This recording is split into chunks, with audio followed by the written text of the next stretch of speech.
Yes, you're right. It's the hour of the time, and I'm William Cooper. Tonight, I'm going to be going through information at about 5,000 miles an hour, so you better have pen and paper ready. But first, I want to thank some special people for all the help that they gave us last week in making the conference possible and successful.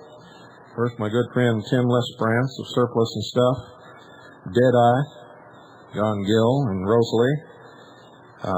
Thank you very much. Jimbo,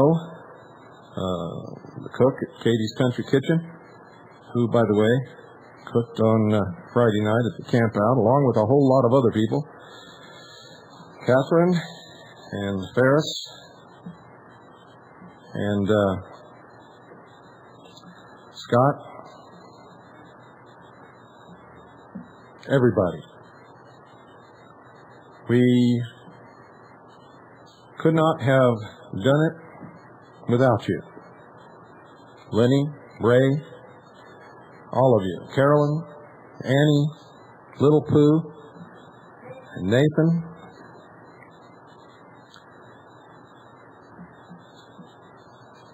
And I'm sure that when time comes around to do this again,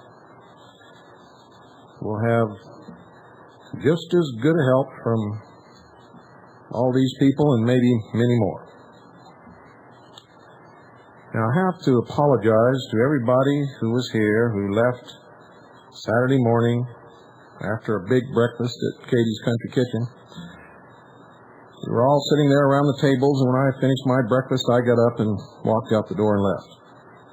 Annie, of course, went around and said goodbye to everybody. I couldn't do that, folks, and I'm not going to tell you why. I just couldn't do it. To me, it wasn't goodbye, and I don't consider you gone. And I think if I'd have gone around table to table and done what maybe was expected of me, I probably would have made a fool of myself right there in front of everybody. So I chose just to leave, and like I said, to me, it wasn't goodbye. It's not goodbye. You came here for a reason. We brought you here for a reason. I think we all realized the purpose of the week. I'm extremely proud of every one of you, and I know that I'll see you all again sometime in the future. You're all such good people. If it's not in this life, I know that it'll be in the next.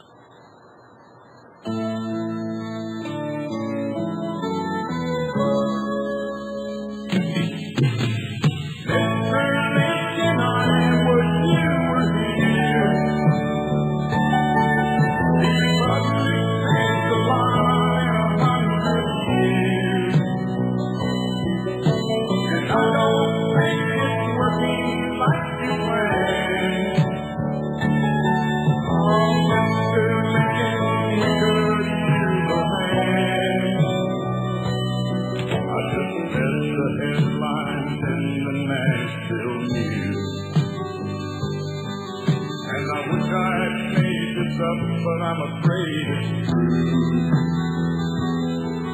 So the man was murdered for his money in the street. He was taking his quite a nice place to be. When they caught the man, he did 23 months of time. He fled in fantasy life living now all the time.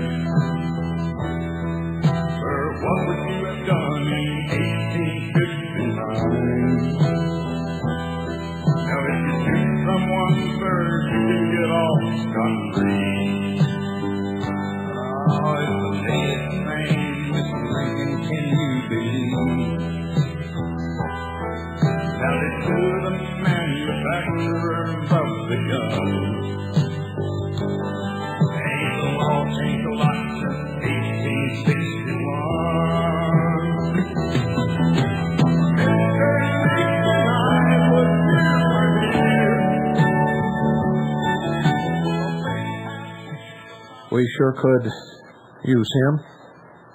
Before I get into tonight's content of this broadcast, I'm going to clear a couple of things up. People keep calling me and asking me what I'm going to do about the arrest of Jack McLamb in Phoenix. And the answer is nothing. He broke the law. And he knows better than this. He's milking you for a legal defense fund for an offense that is really not very serious and doesn't require a legal defense fund. And he knows and has always known that wearing the uniform of a police officer, even if you are a police officer when you're not on duty, is against the law. He's a retired police officer from the Phoenix Police Force.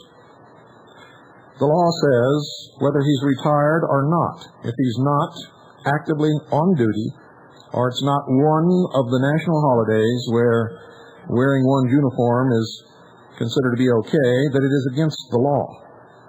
Jack McLamb knows it.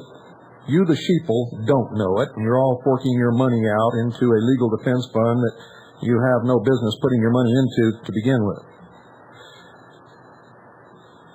Greitz does the same thing. He claims that he resigned his commission from the United States Army, yet he wears his uniform all over the country, dripping with what we call G-Dunk medals.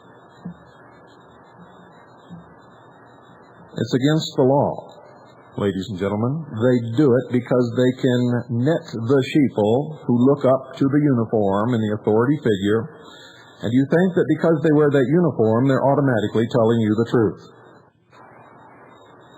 Now, I made a bet when Greitz went on radio and took Tom Donahue's place. I made a bet that he wouldn't last 2 weeks because he wasn't talking to the sheeple on shortwave radio. He was talking to people who have had a good grounding in what's going on, a good education. The people who listen to this program and others are not sheeple. They're not stupid. After a week of phone calls from people asking intelligent questions, Greitz called it quits, which I knew he would. And I won my bet. And now I'm going to tell you right now, I'm going to bet the same bet on Jack McLamb. Well, he's not as quick to anger as Greitz is, so he may last a month. But I'll give him no more than that. Because you, the intelligent listening audience, will very quickly see through all these people that tell you that they're going to take care of things and you don't have to worry about anything because they're there to protect you. And when you start asking them intelligent questions and they give you the wrong answers, you're going to start making some comments and asking some more questions, and pretty soon it's going to be obvious to you who's who and what's what. You see, these people are used to talking to sheeple. They're not used to the audience that they now have. And I'm sure that you all understand it. Now, one more thing. You keep calling and asking me about Mark from Michigan, and I've told you several times. Mark from Michigan does not pan out when you ask for documentation. He's been trying to feed me bullshit for years. For years, ladies and gentlemen. It started back when Stan was with me. The first few times he called Stan, he said that he was an intelligence officer in the United States Air Force. Stan began to get his information and give it to me, and I asked Stan to ask the guy to give us some documentation, which he said that he had and would furnish and never has. And that's been, I think he first contacted us in 1991. He still has not furnished us with any documentation.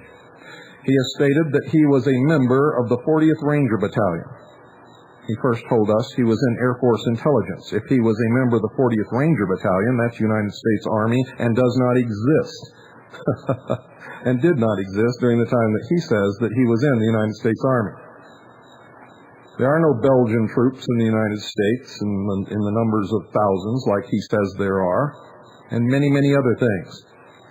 And you, the sheeple, had better start paying attention and checking things out. You're making a big mistake. And yes, some of the things he says are the truth. Garnered from other people, from books like mine, and embellished with his own particular brand of fantasy. Linda Thompson lives in Indianapolis, and she got to know Mark from Michigan. And I warned her about him. He is the one who came up with the idea of an armed militia march in Washington, D.C. Linda picked it up and ran with it. And everybody attacked her. The culprit, really, if you want to know who the culprit is Mark from Michigan. Wake up, sheeple. This man is not who he says he is. Never has been. We've never bit on his BS, nor do we intend to. He is, in fact, an employee of a university in Michigan. He works for the housing that takes care, or he works for the department, I should say, that takes care of student housing. From the Circle, Minneapolis, June 1994, by Jeff Armstrong. Minneapolis police held a bedridden 66-year-old Anishinaabe woman, her disabled son, and a Chicano neighbor at gunpoint while they ransacked the woman's house in a fruitless search for narcotics. The June 23rd raid on June Tibbetts' South Minneapolis home by 3rd Precinct crack unit officers armed with handguns, a shotgun, shield, and battering ram, came up empty in the search for drugs, succeeding only in terrifying the Leech Lake woman whose lung condition requires a constant supply of oxygen. Quote, they just walked into my house and pointed their guns at me and told me not to move. And I said, I can't move, said Tibbetts. End quote. Tibbetts' son, Frank, who can barely walk as a result of a hit-and-run car accident, and her neighbor, Jesus Chaboya, recently released from the hospital for skin cancer-related surgery, were ordered to lie face down on the floor, handcuffed and held at gunpoint while officers executed a search warrant for cocaine. They held guns on us like they wanted us to do something so they could shoot us. That's how I felt, how frightened I was, said Tibbetts. She said her young grandchildren were woken up from their nap, frisked and threatened with handcuffing if they moved. Tibbetts said the officers looked with suspicion on the oxygen tank, which has become her lifeline. I had a portable tank next to my bed. I thought they were going to kick it over. According to Tibbetts, one officer went so far as to dump out a medicine bundle containing items blessed by a Midwind spiritual leader. They didn't have no respect for anything when they came in, she said. According to a warrant left after the raid, the operation was initiated by Officer Caspers, who requested and obtained permission from a judge to search the premises for narcotic drugs and controlled substances, including but not limited to cocaine. Tibbetts said police told her she was a suspect because of the frequent visitors which passed through her open doors. Police told her she was a suspect because of the frequent visitors which passed through her open doors. Police told her she was a suspect because of the frequent visitors which passed through her open doors. Those are just my Indian friends that come over to check up on me, Tibbetts said. As to cocaine, she says, I don't even know what the darn stuff looks like. Apparently the police came to much the same conclusion after the search, which was less extensive than is usually the case, causing no serious damage to the Ojibwe elders' belongings. My son heard them laughing and saying, "I guess we got the wrong house," said Tibbetts. They thought it was funny. But no apologies were forthcoming from the department or the officers involved in the incident, which Tibbetts said was affected her mental and physical well-being. "I haven't been able to sleep since then. I keep thinking about that gun," said Tibbetts, who mentioned that her fear has made breathing more problematic. You don't think there's a police state in the United States of America? You don't think these scumbags who call themselves police officers are little Gestapo? Can you imagine breaking into an old woman's house who's on oxygen, sick, just because people come in and out of her home, checking on her, searching everybody, scaring everybody, pointing guns up their nose, and they laugh about it? Don't even feel sorry that they did it? No apologies?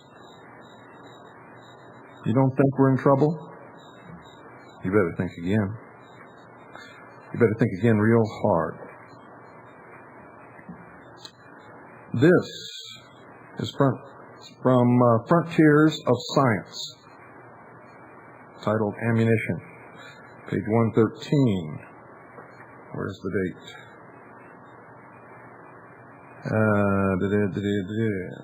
Frontiers of Science, Volume 1.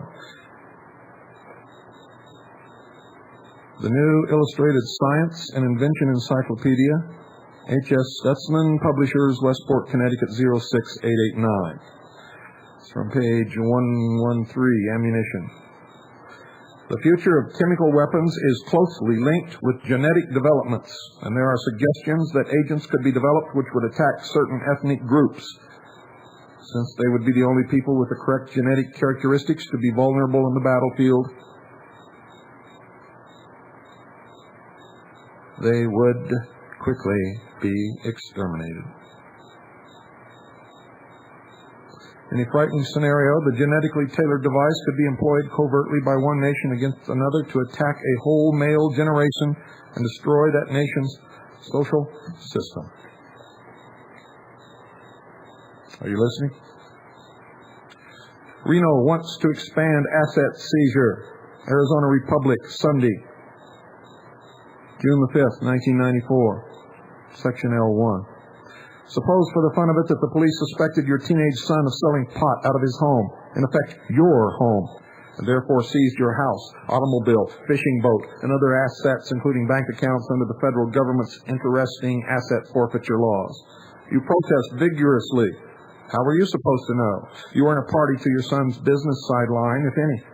Besides, the boy swears he's innocent, and you're not at all convinced that the government has much of a case against him. Unfortunately for you, the government doesn't have to have a case. It may never even bring your son to trial, or even press charges. All your assets can be seized, confiscated, sold at auction, and there's nothing that you can do. You cannot get them back. Without a trial, without due process, without being convicted of any crime, this is happening in America today, and Janet Reno wants to expand asset seizure.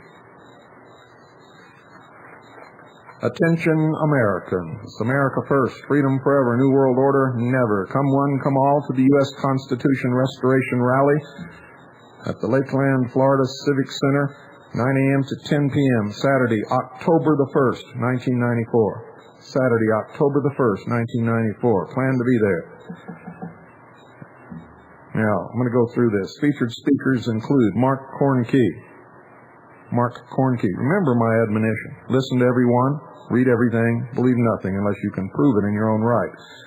Stop believing that everybody that says they are what they are really what they are.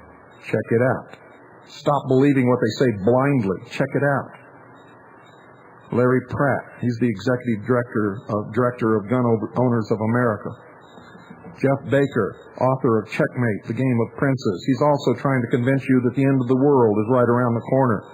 The end of the world is not right around the corner. He's also telling you Jesus is coming soon. I'm telling you Jesus is not coming soon simply because he's telling you that he is. Read your Bibles. Red Beckman. Make sure you listen to Red. Michael Benn.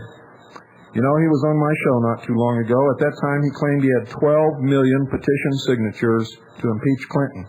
He now claims he has 17 million petition signatures to impeach Clinton. Nobody's seen those signatures, and I say that between the time he was on my show and right now, he could not possibly have obtained that many signatures. There's no petitions out there anywhere. I don't think Michael Benn is on the level, folks. And I think you better be very cautious where he's concerned. There'll be seminars conducted by Dr. James Wardner, Jerry Hughes, Pastor Richard Mooneyhan, Representative James Kerrigan. If he's a politician, he's a traitor. Ron Adams, Betty Mills. Betty Mills is a good woman. Mark Clark and others. Some of these people I don't know anything about. Be careful. Listen to everyone. Believe nothing. But go. There's some people there you need to listen to.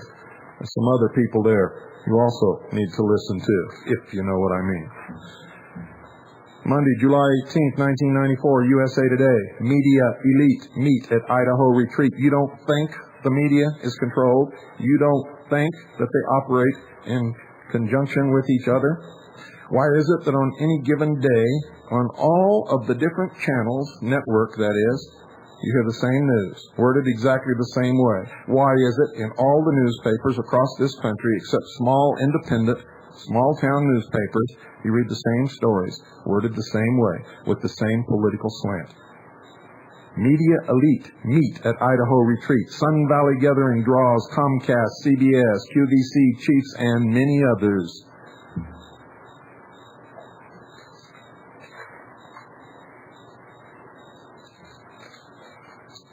FBI powers expanded in North Dakota. News Digest. July 7th, 1989. I believe that's the date. Let me make sure. No. March 4th, 1994. March 4th, 1994. FBI powers expanded in North Dakota. FBI agents may now make arrests in North Dakota for violations of state law. You don't think the federal government is taking over? You don't think there's a police state in America? FBI agents may now make arrests in North Dakota for violations of state law? Wake up, sheeple. Governor Ed Schaefer signed the bill into law on March 23, 1993. It is now taking effect not just in North Dakota, but all across the United States.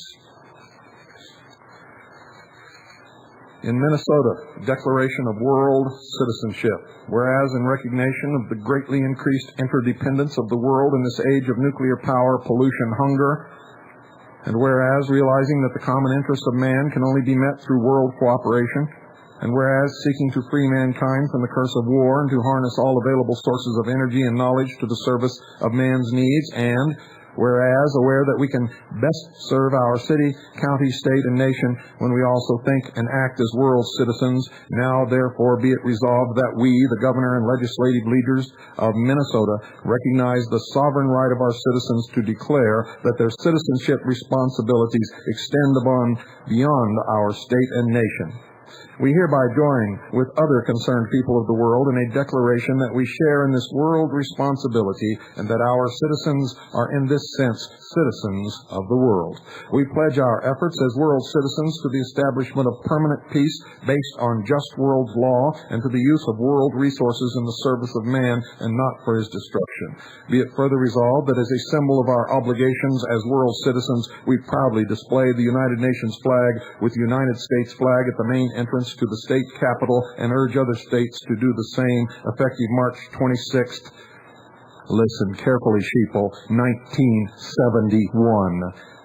March 26th, 1971. Signed, Wendell R. Anderson, Governor, State of Minnesota. Official definition, democracy versus republic. And this was prepared under the direction of the Chief of Staff. It's a training manual. The War Department, Washington, November 30th, 1928. Democracy, a government of the masses, authority derived through mass meeting or any other form of direct expression results in mobocracy. Attitude toward property is communistic, negating property rights. Attitude toward law is that the will of the majority shall regulate whether it be based upon deliberation or governed by passion, prejudice, and impulse, without restraint or regard to consequences. Results in demagogism, license, agitation, discontent, anarchy. A republic. Authority is derived through the election by the people of public officials best fitted to represent them. Attitude toward property is respect for laws and individual rights and a sensible economic procedure. Attitude toward law is the administration of justice in accord with fixed principles and established evidence with a strict regard to consequences. A greater number of citizens and extent of territory may be brought within its compass. Avoids the dangerous extreme of either tyranny or mobocracy. Results in statesmanship, liberty, reason, justice, contentment, and progress as the standard form of government throughout the world. A republic is a form of government under a constitution which provides for the election of 1, an executive, and 2, a legislative body, when working together in a representative capacity, have all the power of appointment, all power of legislation, all power to raise revenue and appropriate expenditures, and are required to create 3, a judiciary to pass upon the justice and legality of their governmental acts and to recognize 4, certain inherent individual rights. I've been telling you for years, democracy is a code word for socialism, Marxism. Results in dictatorship. Ranchers fear new grazing plan. Ranchers' grazing plan could spark range war, cattlemen suspicious of new rules and fees. Folks, this is from Sunday, August 7th, 1994, the Arizona Republic. The ranchers in Arizona are angry. They are meeting shortly. They have invited federal, state, and local officials to meet with them in an effort to reach some kind of agreement to stave off violence. And I know some of these people. Washington, D.C. had better start listening. Democrats opposed to assault, gun ban, delay final action on crime bill, Friday.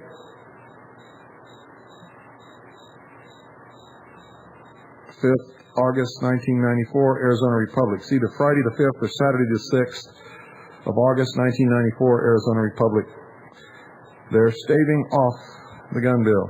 In other words, there are some Democrats who are beginning to understand that the population of this country are serious about their rights protected by the second article and amendment. And they're getting scared. They're backing away. They're beginning to listen. You need to start calling. Call your congressmen. Call your senators. Call. Don't stop calling. Keep calling. Call.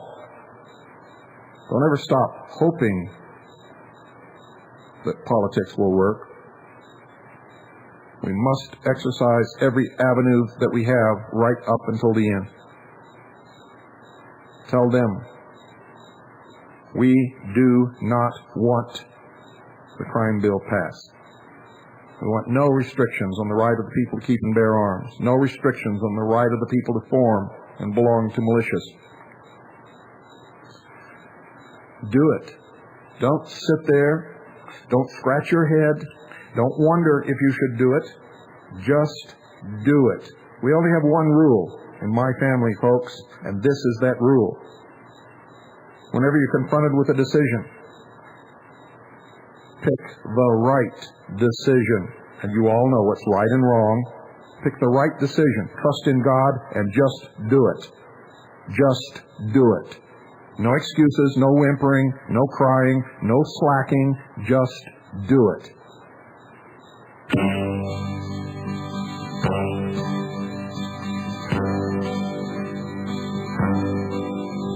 If you fly in from Birmingham, you'll get the last gate.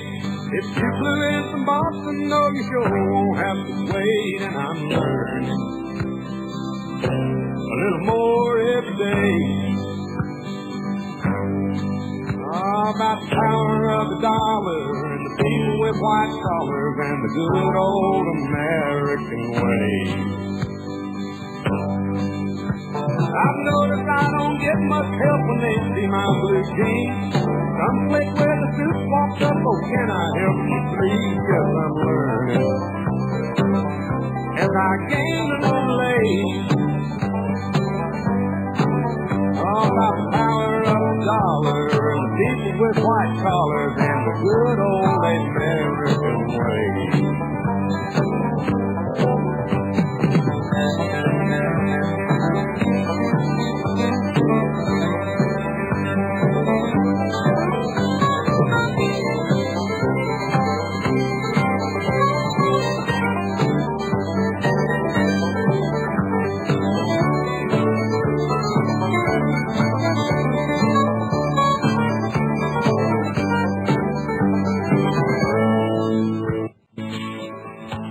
The Hour of the Time is brought to you by Swiss America Trading, folks. They specialize in non-reportable, non-confiscatable hard assets, precious metals in their various forms. For these you're going to need in the coming months and years. The dollar continues to lose value. I just read another warning in the newspaper about coming inflation. Coming. My foot's been here forever. It's never quit. Hasn't quit, folks. Every day that you hold on to those counterfeit Federal Reserve fraud notes in your pocket, you lose. You lose. You continually lose. And you don't understand about dollars and gold. You'll notice when the value of the dollar goes up, the value of gold goes down, and vice versa. But you'll also notice that the value of gold started out a long, long time ago. Long time ago. Way down there. 1 ounce of gold was worth $20. That's right, folks. 1 ounce of gold used to be worth $20. A $20 gold piece weighed 1 ounce. 1 ounce, ladies and gentlemen. Now, how much is an ounce of gold? What will it buy compared to $20 paper money? Now, if you can't figure that out, then I can't help you. You see, the value of paper continues and will always continue to decline because it's a method of theft, of stealing. The value of gold, on the other hand, maintains its value. You see, with 1 ounce of gold today, which today, I believe the market closed around $377 or $78 an ounce for gold. That 1 ounce of gold today, worth $378, will buy exactly the same thing that a $20 gold piece would buy in the last century. And some of you still don't understand, do you? Those that do, call Swiss America Trading right now, 1-800-289-2646. That's 1-800-289-2646. Do it now. You'll be glad that you did. 1-800-289-2646. Take a great weight off your shoulders, folks. Protect your assets. Do it.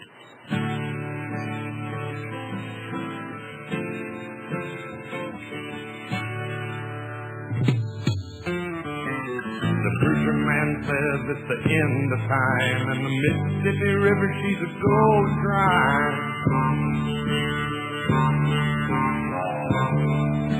The interest is up and the stock market's down, and you only get mugged if you go downtown.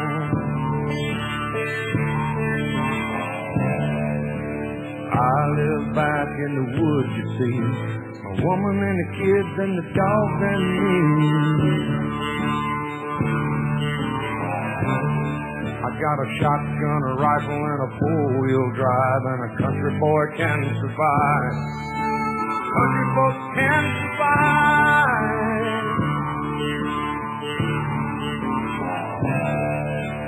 I can plow a field all day long. I can catch catfish from dusk till dawn.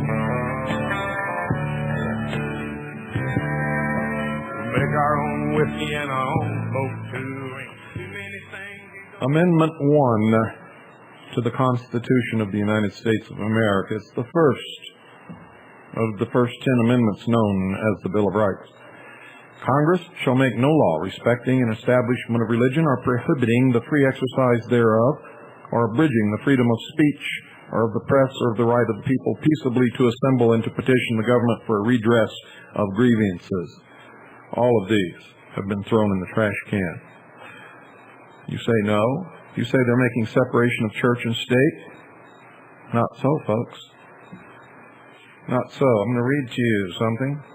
Public Law 102-12, HJ, House Joint Resolution 104, March 20th, 1991. Education Day, United States of America, Proclamation, Joint Resolution, designated March 26, 1991 as Education Day, USA.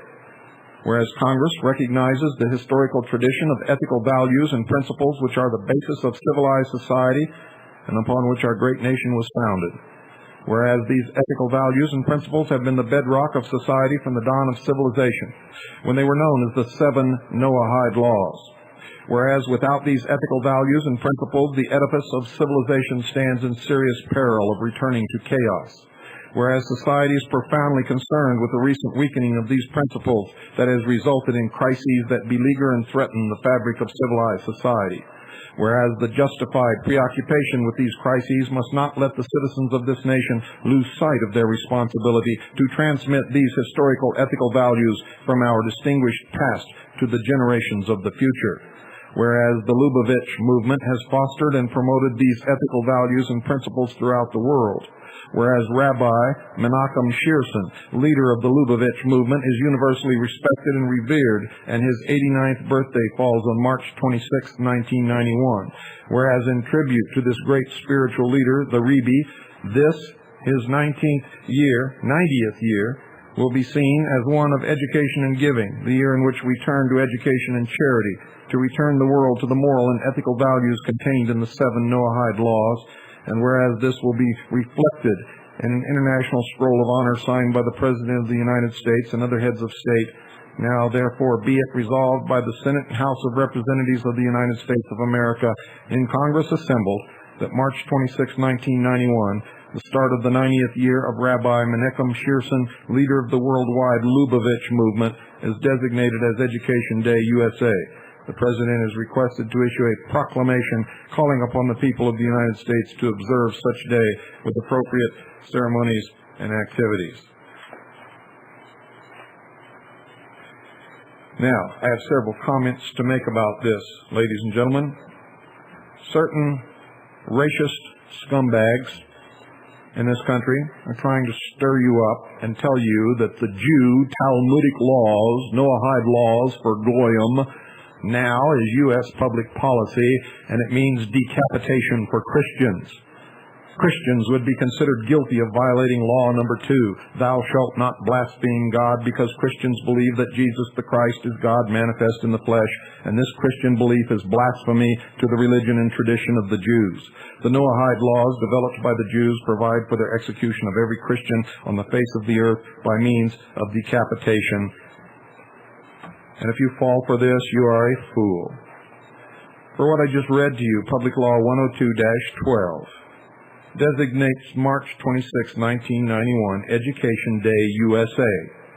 It does not adopt as law the 7 Noahide laws. And anybody who wants to can get Public Law 102-12, which was House Joint Resolution 104, dated March 20th, 1991, and read it. These people, once again, are trying to pit Jew against Christian. Now, if you're a fool, jump right in the tank. Somebody will slap you down. If you're smart, you'll get the law and read it and realize that you're being scammed by these scumbags once again. once again. While they pit us one against the other, they run around behind our backs, putting the chains on the ankles of all of us. White, black, Jew, Muslim, Oriental, American Indian, it doesn't matter. Racism is a plague upon mankind, and racists are the germs that infect the body human. Automatic ID News, August 1994. If chips are for pets, why not for kids? This is a large article written by Mark David, editor-in-chief, justifying the use of biochip implants in children because it works in the pet implant program. And yes, folks, there really is a magazine called Automatic ID News. You see, that's big business. You didn't know that, did you? Well, you do now, because I just told you. Electronic Pet ID saves errant pets. Automatic ID News, Volume 10, Number 9, August 1994. The all-important database. The AVMA abstains and observes. An enormous market awaits. What users are still looking for. The AIM Small Animal Radio Frequency ID Task Force. Radio frequency tagged salmon catches poacher. How did the Europeans do it? Aha. That's interesting, isn't it? Droopy the dog tests technology. Voice and location tracking system. Alert rider of stops. You ain't heard nothing yet, folks. We've just begun. Now, you heard me tell you about the Open Skies Treaty, and I still get calls from people saying, "You're a liar. There's no Russian aircraft overflying the United States." And I still hear on Radio for Peace International the lying scumbag toot-toot voice of the United Nations saying that there's no Russian aircraft flying over the United States. Yep, sheeple. Department of Defense Investigative Service, Directorate for Industrial Security Letter, February 14th, 1994. Item 16, Open Skies Treaty. The Defense Investigative Service, DIS, is the focal point for industrial security issues in the Defense Treaty Inspection Readiness Program, DTIRP. The DTIRP is an interagency counterintelligence and security countermeasures program responsible for conducting security vulnerability assessments for facilities subject to arms control inspection. One important goal of the DTIRP is the dissemination of information concerning arms control treaty risks to government and industry customers.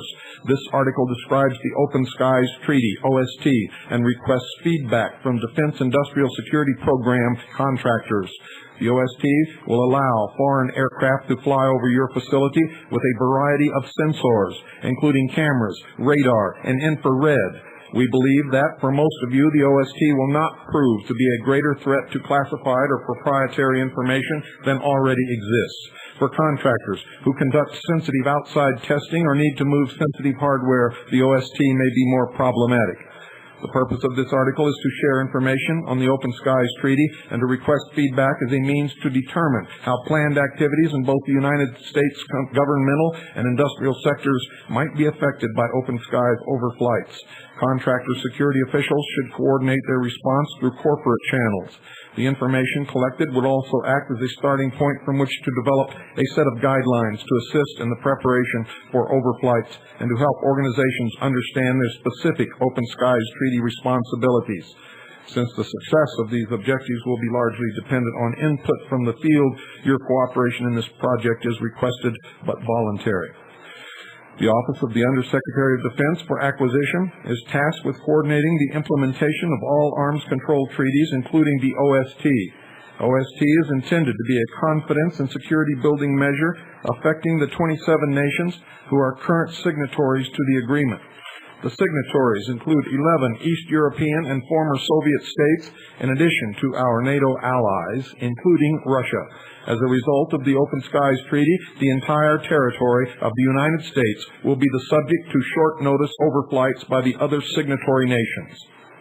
During a given 96-hour period, an open skies observation flight may overfly as many as 4,900 kilometers of United States territory. The flight will begin as early as 72 hours after initial notification by the observing party. In the initial notification, the observing party will only inform the United States of the point of origin of their flight in the United States and the total distance that will be flown. At least 16 hours prior to takeoff, the United States will know the precise route to be flown. At that time, all affected government and private sites located in the proximity of the flight path and which desire to be alerted will be informed. Are you listening, sheeple? Overflight quotas will increase as the OST ages. For the period from the date of entry into force until December 31st of the following year, the United States will be subject to only 4 overflights by Russia, Belarus. This distribution was worked out during Open Skies Treaty negotiations. That was several years ago, folks. Active quotas will be reviewed and negotiated annually by the Open Skies Consultative Commission. During each of the 2 years following the initial period, assumed to be 1995 and 1996, the U.S. is obligated to accept no more than 31 overflights. That is obligated to accept. The truth is they have accepted many more than that. However, it is unlikely that this quota will be fully subscribed. For planning purposes, the Department of Defense assumes the United States will receive about 15 flights each year. There have been more than 15 landings of Soviet aircraft on United States airports across this country, ladies and gentlemen, this year alone. And it's only half over. Once the Open Skies Treaty reaches the full implementation stage, 3 years after EIF, the United States will be obligated to accept up to 42 overflights each year. It is also currently thought that this quota will not be fully used. The aircraft expected to be used during OST overflights of the U.S. will be a variant of the C-135 or a similar type foreign aircraft. And it talks about the sensors that they're allowed to carry and all of that kind of stuff. Are you listening? The rise of citizen militias. United States News and World Report. U.S. News and World Report, August 15th, 1994. Get it. August 15th, 1994. U.S. News and World Report. As a response to our formation of militias across this country, I told you, ladies and gentlemen, there is a Second Continental Army of the Republic. Militias are forming in every state across the nation. We have scared them. You see, they would not print an article. They would not even recognize that we were doing such a thing if we were not scaring the living hell out of them. This is their answer. I'm not going to read it to you because it's long. You need to get the article. You need to get the magazine and read it for yourself. It is propaganda designed to demonize the militia in the eyes of the sheeple, just like they demonized David Koresh and the Branch Davidians. Remember what I told you about your militia organizations, how they should be formed, who you should allow and who you should not. Don't get radical. If you do, they will have grounds for their demonization, and they will exploit it to the fullest. We are within the law. Militias will continue to form. We will continue to prepare, regardless of what they print in their lying Marxist rag. Ire in the heart of gun country, Virginia town taken aback by arrest of alleged extremists. Now listen to this, folks. This is what is happening. We're scaring them. They're running scared. Democrats are deserting Clinton. They're backing away from the crime bill. We are becoming effective simply because the only thing that these people understand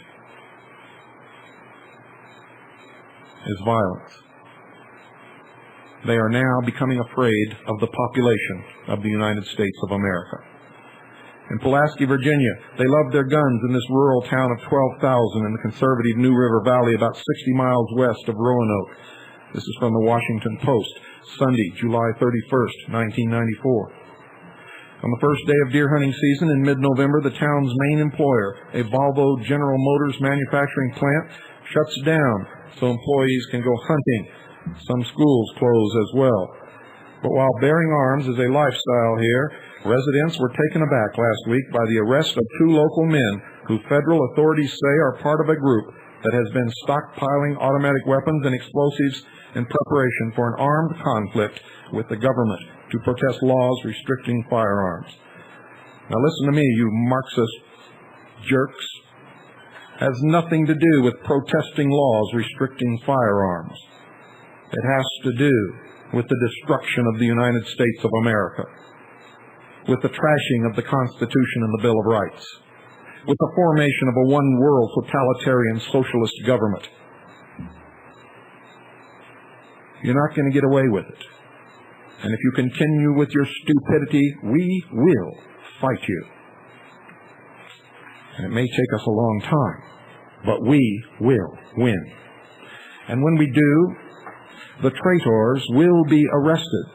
They will be tried by a jury of their peers, constitutionally, and if found guilty, they will be hung by the neck until dead. The Morning Call, Saturday, July 30th, 1994. Doomsday planes to get roll in disaster missions. Andrews Air Force Base, Maryland, in an effort to get more out of the military's Cold War inventory, Boeing 747s designed to be wartime airborne command posts will be used during natural disasters or national emergencies. To highlight that move, one of the huge jets was put on display to the media yesterday for the first time ever. This aircraft has more communications capability than any aircraft in the world, said Colonel Al Salter, chief of the 4 such aircraft available for the new mission. Should Washington or other military command centers be incinerated in wartime, the jet would serve as a survivable command center. That allows the nation's top civilian or military leaders a way to keep in touch with anybody left on the ground. Since chances for a nuclear Armageddon have eased with the end of the Cold War, the planes will be used for national emergencies. They talk about terrorists. They talked about the raid on the little town of Rainier, Washington, to overcome terrorists. Terrorists, ladies and gentlemen, has become the code word for patriots who will resist the overthrow of the United States government and the formation of a one-world government under the United Nations. This, let me see, right to repel force by force, justifiable homicide. Listen to this. Citizens may resist unlawful arrest to the point of taking an arresting officer's life if necessary. Plummer versus State, 136, Indiana, 306, 1893. This fundamental premise was upheld by the Supreme Court of the United States in the case of John Bad Elk versus United States, 177, United States Supreme Court Decision 529, 1900, when the court stated, quote, where the officer is killed in the course of the disorder which naturally accompanies an attempted arrest that is resisted, the law looks with very different eyes upon the transaction. When the officer had the right to make the arrest, from what it does if the officer had no right. What might be murder in the first case might be nothing more than manslaughter in the other, or the facts might show that no offense had been committed. An arrest made with a defective warrant or one issued without affidavit or one that fails to allege a crime is without jurisdiction, and one who is being arrested may resist arrest and break away. If the arresting officer is killed by one who is so resisting, the killing will be no more than an involuntary manslaughter. Push versus the People, 75, Illinois, 491, reaffirmed and quoted in State versus Leach, 7, Connecticut, 452, State versus Gleason, 32, Kansas, 245, Ballard versus State, 43, Ohio, 340, State versus Russo, 241, P, 2nd, 447, State versus Spalding, 34, Minnesota, 3621. When a person being without fault is in a place where he has a right to be, is violently assaulted, he may, without retreating, repel force by force. And if, in the reasonable exercise of his right of self-defense, his assailant is killed, he is justifiable. Runyon versus State, 57, Indiana, 80. Miller versus State, 74, Indiana, 1. These principles apply as well to an officer attempting to make an arrest who abuses his authority and transcends the bounds thereof by the use of unnecessary force and violence as they do to a private individual who unlawfully uses such force and violence. Jones versus State, 26, Texas. APP 1. Beaverts versus State, 4, Texas, APP 175. Skidmore versus State, 43, Texas, 93, number 903. Now, tell me why the defense attorneys for the Branch Davidians did not do their homework. Why did they not present the proper defense? Was it because they weren't really intended to defend those people? Because I'm telling you, ladies and gentlemen, I don't care what they say. I don't care what heroes you may think they are. They did not, in fact, properly defend the Branch Davidians, who are all sitting in jail for properly exercising their right to defend themselves against an illegal attack upon their church. Good night, and God bless you all.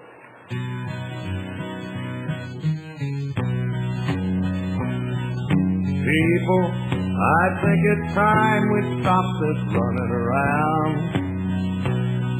This world is going too fast and we'd like to slow it down. Don't let them talk you into doing what you don't want to. Just learn to say no and learn how to refuse. 'Cause you don't owe nobody nothing except God above. Go out and go after the things in life you love. Don't try to force it if it ain't going smooth. The one person that you should never try to fool you. You can make it to the top, but only you'll know when to reach. And I am not just talking 'cause I practice what I preach.